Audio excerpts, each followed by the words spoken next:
안녕하세요. 김호준입니다. 삼성 이재용 부회장에 대한 영장이 기각됐습니다. 정말 실망스럽습니다. 그것은 그것대로 따질 일입니다. 하지만 저는 이 시점에, 특히 이 시점에 특검에게 큰 박수를 한번 보내고 싶습니다. 지난 한 달여간 특검은 불의한 사건 앞에서 자기 권한을 제대로 행사할 때 국민들이 느끼는 안도감, 만족감이 어떤 것인지 절절하게 느낄 수 있게 해주었기 때문입니다. 근데 생각해보면 이분들이 하늘에서 갑자기 뚝 떨어진 사람들이 아닙니다. 원래부터 그 자리에 있었죠. 다만 이들에게 행사하라고 국민들이 위임한 정당한 권한을 제대로 쓰지 못하도록 권력이 막고 있었을 뿐입니다. 특검의 활약을 보고 있노라면 다음 정권이 누가 되든 이런 장면을 계속 보고 싶다는 생각을 매일 하게 됩니다. 그 정도만 가능한 나라여도 저는 참 자랑스러울 것 같습니다. 해서 특검에게 꼭 이 말을 해주고 싶습니다. 실망하지 말고 남은 기간도 힘껏 할 일을 해달라고. 힘내라 특검. 김원준 생각이었습니다. 자, 시사인의 김은지입니다. 네. 저도 이거 계속 기다렸는데 결과가 나왔어요. 기가. 예, 4시 55분 정도에 나왔는데요. 네. 이재용 부회장의 영장 실질 심사를 담당했던 서울중앙지법 조희연 부장판사가 이 영장을 기각한 겁니다. 이 법률적 평가를 둘러싼 다툼의 여지가 있다라면서요. 영장을 기각한 건데요. 이 이재용 부회장의 혐의는 뇌물공여, 횡령, 위증 등이었습니다. 근데 이에 대해서요. 현 단계에서 구속의 사유와 필요성, 상당성을 인정하기 어렵다. 이렇게 밝힌 거죠.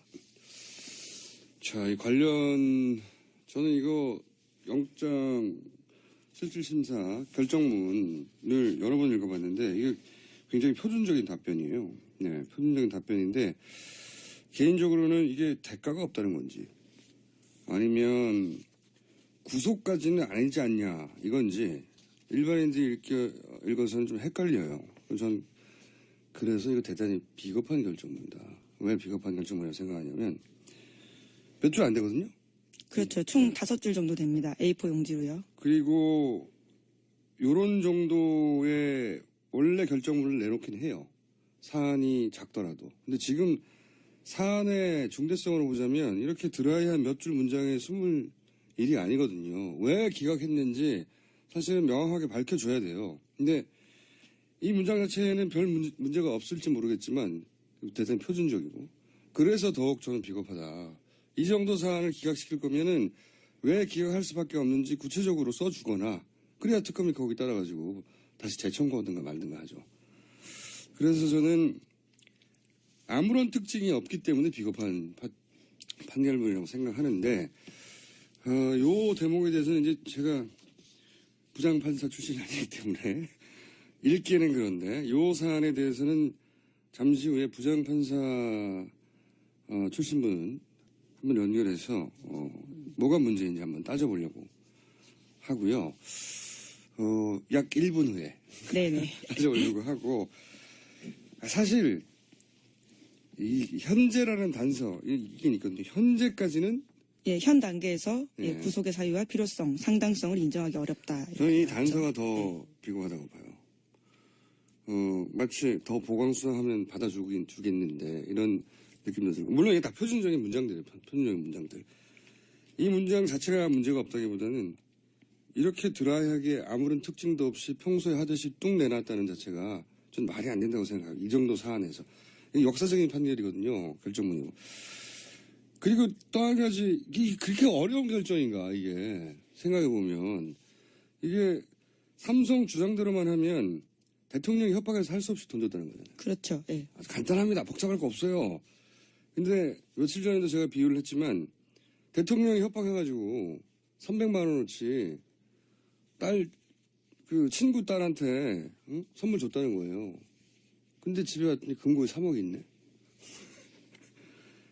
300억을 지원하고 정유라 말 관련해서 그리고 삼성물산 제일모직 합병으로 최소 3조의 경제적 이익을 얻었다. 더 얻을 수도 있다고 하는데 얘기하잖아요. 비율로 따지면 300만 원짜리 사줬는데 3억 이익이 왔다는 거예요. 예. 세상에 공짜가 어디 있습니까? 이런 걸 했는데 3억이 저절로 금고에 들어왔다는 얘기예요. 이게 상식에 부합하는 얘기입니까? 뭐 어려운 얘기가 아니에요. 그 돈을 왜 줬을까? 세상에 공짜가 어디 있어? 주면 뭐 이득이 있을 것 같은 게 좋겠지. 이게 그러니까 이 사람들은 공범이야, 뇌물이야 한 거거든요. 근데 뇌물인지 아닌지 모르겠는데 현 단계로서는. 네. 예. 이게 말이 됩니까? 이게 말이 되나요? 네. 근데 그거를 정말로 법률적으로 엄정하게 따져서 아직까지는 그런 판단이 이르다고 하면 구체적으로 써줘야죠. 이 정도 중대한 사안이면 말이 안 된다고 봅니다. 아, 참. 예, 그리고 영장 같은 경우에는요, 범죄의 상당성도 있지만 이 도주나 이 증거인멸의 우려 같은 경우에도 이 발부의 요건이거든요. 증거인멸, 예를 들어 증거인멸에 대해서 써주는 거예요, 그러면. 예, 그렇죠. 지금까지 사실 드러났던 증거인멸, 그러니까 말 맞추기와 같은 정황들은 꽤 많습니다. 아니, 그런데도, 증거인멸의 예. 왕이에요, 삼성이. 생각해보세요. 이때까지 모든 철저한 인멸의 왕 아닙니까? 증거를 더 이상 인멸할 게 없을 정도로 다 인멸되었기 때문에 증거인멸의 우려가 없다고 하면 모르겠어네. 더 이상 할 게 없다. 다 해서. 기왕 다 했는데 뭐. 이렇게 판결을 내렸으면 모르겠는데, 이해가 안 가는 판결이고, 삼성 힘이 힘했습니다. 저는 이렇게 생각합니다. 삼성 힘했습니다. 네. 하지만 끝나지 않았다, 아직. 이 싸움은. 재청구해야 된다고 생각하고, 그래서 막 언론에서 막 난리가 났어요. 갑자기 이걸로 해서 특검이 뭐 휘청한다느니, 뭐 수사가 어렵게 됐다느니. 예, 그런 보도가 쏟아지고 있죠, 지금. 예. 그러길 바라겠죠, 누군가는. 네. 저는 특검이, 그럼 보강해서 다시 할게. 이렇게 심플하게 생각하고 대응해 주길 바라고, 그렇게 힘을 잃지 말라고 박수를 꼭 보내줘야 된다고 생각하고, 동시에 이 판결에 대해서, 우리 삼성에 대해서, 삼성도 가만히 있지는 않겠죠. 사실 일반인들도 구속된다. 네네. 그럼 아버지가 막 여기 전화해 봅니다. 막 상황을 체크하기 위해서. 네, 막아보려고. 예. 일반인의 아버지도. 물론 일반인들이 아무리 그렇게 노력해 소용이 없죠. 삼성도 분명 유무역의 노력을 했을 거라고 보긴 합니다. 네. 근데 이게 이런 그 보도도 있었잖아요. 구체적으로 최순실 씨가 이 정황에 개입한 보도도 있었잖아요. 예, 그렇습니다. 어제 이재용 부회장의 영장실질심사에서 새로운 정황이 나온 건데요. 이 2015년 이 박근혜 대통령과 이재용 부회장의 독대 상황을요, 최순실 씨가 미리 알고 있었고, 이 또한 장시호 씨도 알았다라는 겁니다. 장시호 씨가 그렇게 진술했다는 건데요. 그러면서 함께 이 대통령이 독대 자리에 가져갈 문건을 작성했다라고 진술도 했는데요. 그 내용들이 작성했다는 거는 예. 최순실 씨 집에서, 그렇죠. 네, 최순실 씨 집에서 대통령과 이재용 부회장이 만날 일정에 대해서 미리 갖고, 최순실 씨가 그걸 왜 받아봅니까?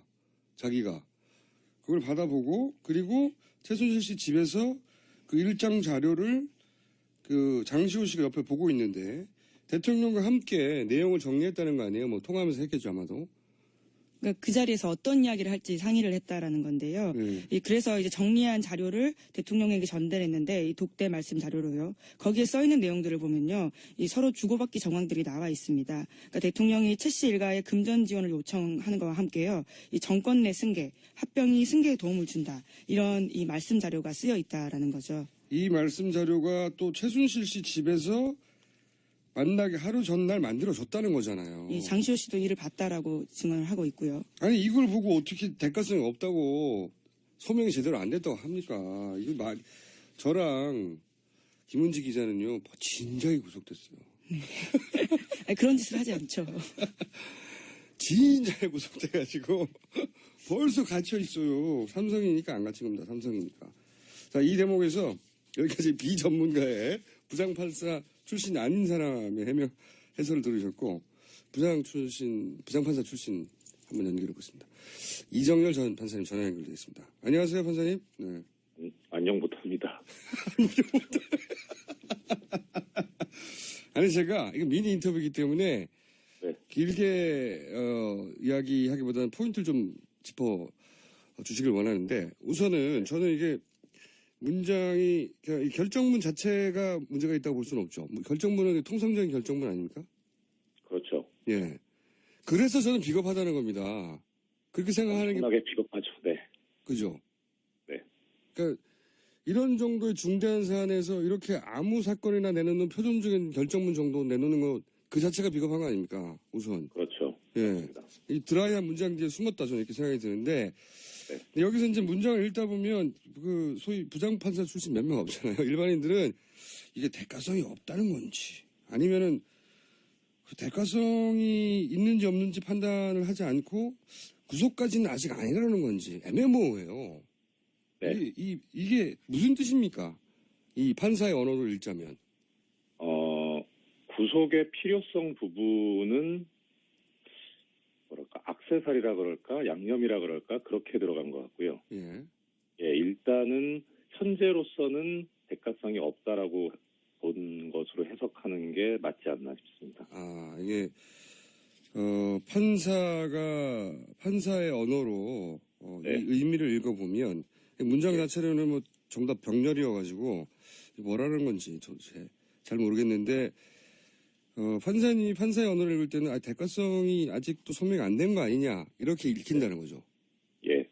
그리고 문장 중에서 이런 문장들이 그러니까 조금 전에 말씀 계속 하셨었는데 예. 현재까지의 소명 정도 내지는 예. 현 단계에서의 구속에서 이렇게 현 단계를 상당히 강조하고 있거든요. 그렇죠. 예. 이 말은 뭐냐면은 뇌물을 수수를 했을 때 주고받았을 때 지금 이재용 씨 같은 경우에는 뇌물을 준 사람이잖아요. 예. 뇌물을 받은 사람의 조사가 이루어져야 된다. 그런 의미로도 읽을 수 있다. 예, 그렇게 본 거 아닌가 싶은 생각이 들어요. 그러면은, 더 보강 수사를 하면 받아들일 여지는 남겨둔 정도라고 읽힙니까? 당연히 그렇게 해석이 되고요. 그리고 근데 그렇게 또 일반적으로 얘기할 수밖에 없는 거는 모든 사건에서 구속영장을 청구를 기각할 때 예. 그렇게 씁니다. 왜냐하면은 이게 최종적인 게 아니기 때문에. 그러니까요. 제가 예. 그래서 이거 기각할 때 항상 쓰는 문장 아닌가? 여기서 특별한 게 하나도 없네. 이렇게 그렇죠. 그렇죠. 이 예. 정도 사안 이게 정말로 그 중대한 사안 아닙니까? 그렇죠. 역사를 바꾸는 상황인데. 거기에 그러니까요. 대해서, 예, 주권자의 명령에 대해서 제대로 감지하지 못한. 아, 예, 정말 너무 쉽게 본 그런 태도가 아닌가 저는 그렇게 생각합니다. 그 결정문 자체에 대해서는 그렇고 이 대가성 부분에 대해서는 어떻게 보십니까? 간단하게만 정리해 주시면 저는 이 대가성을 아직도 소명이 안 됐다고 말하는 뭐가 더 필요하냐 이런 생각이 들 정도인데 예. 어떻게 보세요? 일단은 그러니까 뇌물 공여자 이재용 씨 본인도 이게 뇌물이 아니다, 대가가 아니다라고 주장을 했을 거고요. 예. 그다음에 현재까지 조사가 이루어진 사람은 최순실 씨, 그러니까 공범. 네. 공범도 대가가 아니었다라고 했을 것 같고요. 당연히 부인했겠죠. 예. 그럼 결국은 좀 전에 말씀드렸던 대로 뇌물을 받은 사람의 진술이 필요한데 네. 이 세 사람 사이의 진술이 엇갈리느냐 네. 아니면은 내지는 대가성에 관해서 어느 정도 파고들 여지가 있었느냐. 그러니까 뭐 쉽게 말씀드리자면은 박근혜 조사한 다음에 다시 청구해라 이 소리입니다. 이거는. 아 그래요? 그런데 문제는 뭐냐면 통상적인 사건과는 달리 예. 다른 사건에서는 뇌물을 받은 사람도 조사를 한 다음에 종합적으로 봐가지고 구속영장 청구를 결정을 하는데 예. 지금 이건 상대방이 대통령이라는 특성이 있고 그리고 특검에서도 입장을 밝혔다시피 대통령에 대한 예우를 생각해서 한 번의 조사로 끝내겠다. 네. 그렇게 했기 때문에 그 부분을 고려를 했어야 되는데 예. 그 부분을 고려하지 않고 그냥 조금 전에 진행자님께서 말씀 주셨던 대로 너무 비겁하게 그냥 일반적으로 수수자가 조사가 안 됐으니까 현 단계로서는 대가성이 있다고 보기 어렵지 않느냐 이렇게 봐버리는 게 문제인 거죠. 결정문 자체로는 흠을 잡을 수 없지만 네. 결정문이 아무런 특징 없이 항상 내는 결정문을 냈다는 자체가 비겁하다 이런 거죠. 그렇죠. 동감입니다. 예, 지당하신 말씀입니다. 그러면 개인적인 의견 한 가지만 여쭤보자면 대가성이 없다고 보세요? 부장판사 출신으로서? 이게 말이 됩니까? 저도 판사 출신이긴 하지만 상식적인 사람이거든요. 다른 분들과 견해를 같이 합니다. 미니 인터뷰라서 이 정도 하고요. 저희가 요 사안에 대해서는 다시 한번 연결할 기회가 빠른 시간 내에 있을 것 같습니다. 오늘 말씀 감사합니다. 예, 감사합니다. 네. 부장판사 출신께서 그 판사의 언어를 읽었을 때도 문제가 많다. 이게 뭡니까 이게? 이게 이 문장 읽어가지고 정확하게 이해되는 사람이 있어요? 뭐가 문제인지? 아 정말 이 뉴스는 오늘 하루 종일 그리고 앞으로도 당분간은 계속 이슈가 될 것 같아서 브리핑 시간에서 여기까지 하고요. 나머지 뉴스 간단하게 훑어주시죠. 예, 이 특검이 블랙리스트 의혹과 관련해서요, 김기춘 전 실장과 조윤선 장관에게 이 구속영장을 청구했습니다. 이들에 대한 영장실질심사는 내일 있습니다. 아, 그렇군요. 이 삼성건에 비하자면 이제 마이너해요. 하지만 중요도로 따지면 두 번째 정도로 중요한 사안이죠. 예. 이분들은 설마 기각될까 싶은데, 이 관련해서 김기춘, 조윤선 두 분에 관해서도 추가 보도들이 있죠, 보면. 예, 오늘 아침 한겨레 보도인데요. 이 조윤선 장관이 어버이연합의 세월호 집회를 열도록 주도했다라는 건데요. 이 특검팀이 이와 같은 사실을 파악했다라는 겁니다. 이 조 장관은 어버이연합을 동원해서 지속적으로 세월호 가족들을 비난하는 반세월호 집회를 열도록 했다라는 거고요. 이 특검팀이 파악하기로는 조 장관이 보수단체 친정부 시위에 등장하는 구호까지 챙길 정도로 이 관제 데모를 주도한 것으로 보고 있다라는 겁니다. 카피라이트를 했다는 거죠. 그죠. 구호를 뽑아주셨다.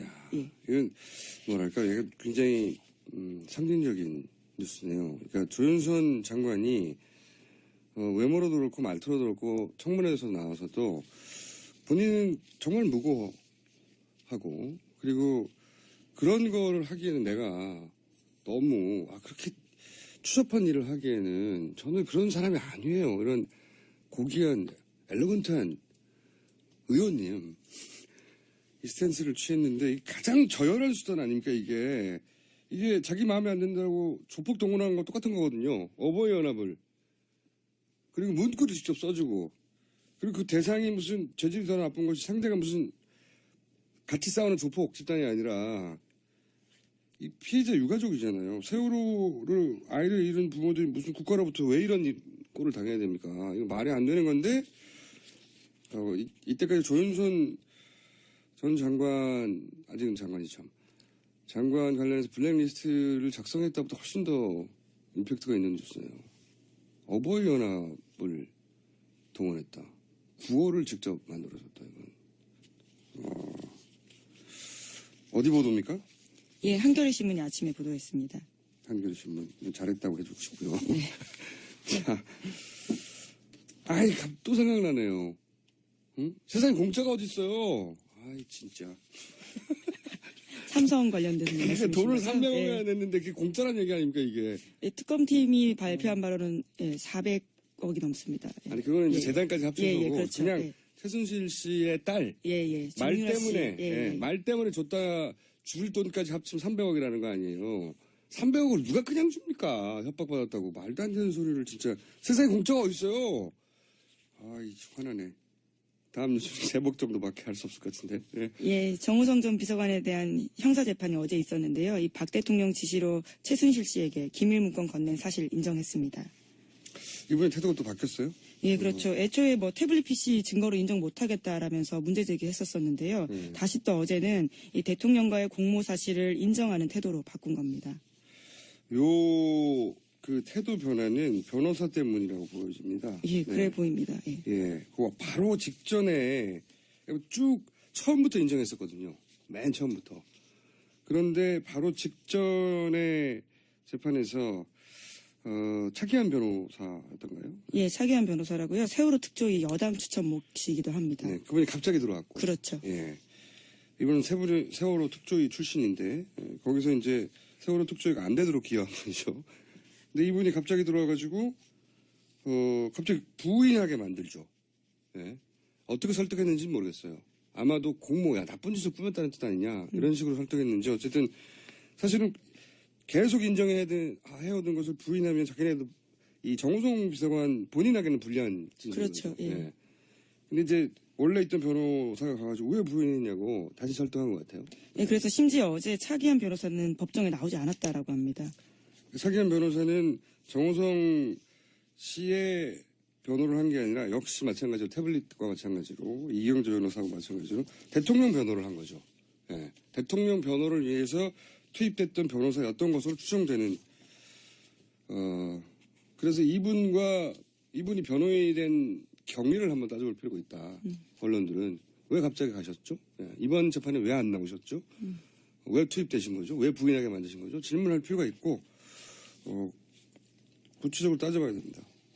재판 이게 헌재 판결에 영향을 주려고 했던 정황이란 말이죠. 정호성 씨를 변호한 게 아니라 대통령의 헌재 판결에 영향을 주려고 했던 그래서 좀 따져보고 취재해야 하는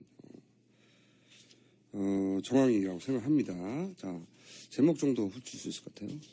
예, 반기문 총장이 이 계속되는 이 뭐 검증 과정에서요, 이 감정적인 이야기들을 좀 토로했다라는 건데요. 감정이 격해질 수 있죠. 예. 근데 이게 본인이 감정적으로 나올수록 더욱더 언론들은 좋아하거든요. 이런 거를 기사화하고 본인한테 불리한 상황으로 점점 가네요. 예. 화가 나셨던 거죠. 예. 예, 뭐 약간의 실수를 대단한 논란이 되는 것처럼 이 보도해서 공정하지 않다라는 식의 이야기를 했다라고 합니다. 이건 말이죠. 모든 정치인이 그렇게 당합니다. 딱 일부만 잘라가지고 그것만 가지고 집중 공격하는 사례 보시고 싶으면 종편을 보세요. 종편을 보면 1년 내내 그런 사례로 하루에 한 20여 건 정도씩 등장하고 근데 이제 이런 걸 말씀 안 하네요. 예를 들어 종편에서는 반기문 전 총장 입국해, 반기문 전 총장 점심 먹어, 반기문 총장 집에 가. 다 보도해주거든요. 심지어는 집에 아직 도착 안 했는데 집에 곧 도착하실 거라고 생중계하고 있어요. 그런 혜택도 받고 있으시다. 예. 그런 혜택을 받는 사람 잘 없어요. 집에 도착하는 게 뭐 대수라고 집 앞에서 생중계를 하고 있으니까 아직 도착 안 하셨습니다. 네, 곧 도착하십니다. 이런 걸 생중계하고 있거든요. 그런 혜택도 받으시니까 너무 화내지 마시라고 말씀드리고 싶고 다시 한번 세상에 공짜가 어디 있어요. 예. 삼성이요. 예. 말도 안 되는 소리를. 예, 지금까지 예, 시사인 김은지였습니다. 이 정도 사안을 기각시킬 거면은 왜 기각할 수밖에 없는지 구체적으로 써주거나 그래야 특검이 거기 따라가지고 다시 재청구하든가 말든가 하죠. 그래서 저는 아무런 특징이 없기 때문에 비겁한 판결문이라고 생각하는데 요 대목에 대해서는 이제 제가 부장판사 출신이 아니기 때문에 읽기에는 그런데 요 사안에 대해서는 잠시 후에 부장판사 출신분은 한번 연결해서 뭐가 문제인지 한번 따져보려고 하고요. 약 1분 후에 네네. 따져보려고 하고 사실 이 현재라는 단서 이게 있거든요. 현재까지는 예, 현 단계에서 예, 예. 구속의 사유와 필요성, 상당성을 인정하기 어렵다. 저는 이 이렇게 단서가 나왔죠. 더 비겁하다고 봐요. 마치 더 보강 수사하면 받아주겠는데 이런 느낌도 들고 물론 이게 다 표준적인 문장들이에요. 표준적인 문장들. 이 문장 자체가 문제가 없다기보다는 이렇게 드라이하게 아무런 특징도 없이 평소에 하듯이 뚝 내놨다는 자체가 전 말이 안 된다고 생각해요. 이 정도 사안에서. 이게 역사적인 판결이거든요. 결정문이고. 그리고 또 한 가지 이게 그렇게 어려운 결정인가 이게 생각해보면 이게 삼성 주장대로만 하면 대통령이 협박해서 할 수 없이 돈줬다는 거잖아요. 그렇죠. 예. 아주 간단합니다. 복잡할 거 없어요. 근데 며칠 전에도 제가 비유를 했지만 대통령이 협박해가지고 300만 원어치 친구 딸한테 선물 줬다는 거예요. 근데 집에 갔더니 금고에 3억이 있네. 300억을 지원하고 정유라 말 관련해서 그리고 삼성물산 제일모직 합병으로 최소 3조의 경제적 이익을 얻었다. 더 얻을 수도 있다고 하는데 얘기하잖아요. 비율로 따지면 300만 원짜리 사줬는데 3억 이익이 왔다는 거예요. 예. 세상에 공짜가 어디 있습니까? 이런 걸 했는데 3억이 저절로 금고에 들어왔다는 얘기예요. 이게 상식에 부합하는 얘기입니까? 뭐 어려운 얘기가 아니에요. 그 돈을 왜 줬을까? 세상에 공짜가 어디 있어? 주면 뭐 이득이 있을 것 같은 게 좋겠지. 이게 그러니까 이 사람들은 공범이야, 뇌물이야 한 거거든요. 근데 뇌물인지 아닌지 모르겠는데 현 단계로서는 네. 예. 이게 말이 됩니까? 이게 말이 되나요? 네. 근데 그거를 정말로 법률적으로 엄정하게 따져서 아직까지는 그런 판단에 이르다고 하면 구체적으로 써줘야죠. 이 정도 중대한 사안이면. 말이 안 된다고 봅니다. 참. 예, 그리고 영장 같은 경우에는요, 범죄의 상당성도 있지만 이 도주나 증거인멸의 우려 같은 경우에도 이 발부의 요건이거든요. 증거인멸, 예를 들어 증거인멸에 대해서 써주는 거예요, 그러면. 예, 그렇죠. 지금까지 사실 드러났던 증거인멸, 그러니까 말 맞추기와 같은 정황들은 꽤 많습니다. 아니, 이제 그런데도, 증거인멸의 예. 왕이에요, 삼성이. 안녕하세요, 김호준입니다. 삼성 이재용 부회장에 대한 영장이 기각됐습니다. 정말 실망스럽습니다. 그것은 그것대로 따질 일입니다. 하지만 저는 이 시점에, 특히 이 시점에 특검에게 큰 박수를 한번 보내고 싶습니다. 지난 한 달여간 특검은 불의한 사건 앞에서 자기 권한을 제대로 행사할 때 국민들이 느끼는 안도감, 만족감이 어떤 것인지 절절하게 느낄 수 있게 해주었기 때문입니다. 근데 생각해보면 이분들이 하늘에서 갑자기 뚝 떨어진 사람들이 아닙니다. 원래부터 그 자리에 있었죠. 다만 이들에게 행사하라고 국민들이 위임한 정당한 권한을 제대로 쓰지 못하도록 권력이 막고 있었을 뿐입니다. 특검의 활약을 보고 있노라면 다음 정권이 누가 되든 이런 장면을 계속 보고 싶다는 생각을 매일 하게 됩니다. 그 정도만 가능한 나라여도 저는 참 자랑스러울 것 같습니다. 해서 특검에게 꼭 이 말을 해주고 싶습니다. 실망하지 말고 남은 기간도 힘껏 할 일을 해달라고. 힘내라, 특검. 김원준 생각이었습니다. 자, 시사인의 김은지입니다. 네. 생각해보세요. 이때까지 모든 철저한 인멸의 왕 아닙니까? 증거를 더 이상 인멸할 게 없을 정도로 다 인멸되었기 때문에 증거인멸의 우려가 없다고 하면 모르겠어, 네. 더 이상 할 게 없다. 다 해서. 기왕 다 했는데 뭐, 이렇게 판결을 내렸으면 모르겠는데, 저는 이해가 안 가는 판결이고, 삼성 힘이 힘했습니다. 저는 이렇게 생각합니다. 삼성 힘했습니다. 네. 하지만 끝나지 않았다, 아직. 이 싸움은. 재청구해야 된다고 생각하고, 그래서 막 언론에서 막 난리가 났어요. 갑자기 이걸로 해서 특검이 뭐 휘청한다느니, 뭐 수사가 어렵게 됐다느니. 예, 그런 보도가 쏟아지고 있죠, 지금. 예. 그러길 바라겠죠, 누군가는. 네. 그래서 저는 특검이, 그럼 보강해서 다시 할게. 이렇게 심플하게 생각하고 대응해 주길 바라고, 그렇게 힘을 잃지 말라고 박수를 꼭 보내줘야 된다고 생각하고, 동시에 이 판결에 대해서, 우리 삼성에 대해서, 삼성도 가만히 있지는 않겠죠. 사실 일반인들도 구속된다. 네네. 그럼 아버지가 막 여기 전화해 봅니다. 막 상황을 체크하기 위해서요. 막아보려고. 예. 일반인의 아버지도. 물론 일반인들이 아무리 그렇게 노력해 소용이 없죠. 삼성도 분명 유무역의 노력을 했을 거라고 보긴 합니다. 네. 근데 이게 이런 그 보도도 있었잖아요. 구체적으로 최순실 씨가 이 정황에 개입. 저도 이거 계속 기다렸는데 결과가 나왔어요. 기가. 예, 4시 55분 정도에 나왔는데요. 네. 이재용 부회장의 영장 실질 심사를 담당했던 서울중앙지법 조희연 부장판사가 이 영장을 기각한 겁니다. 이 법률적 평가를 둘러싼 다툼의 여지가 있다라면서요. 영장을 기각한 건데요.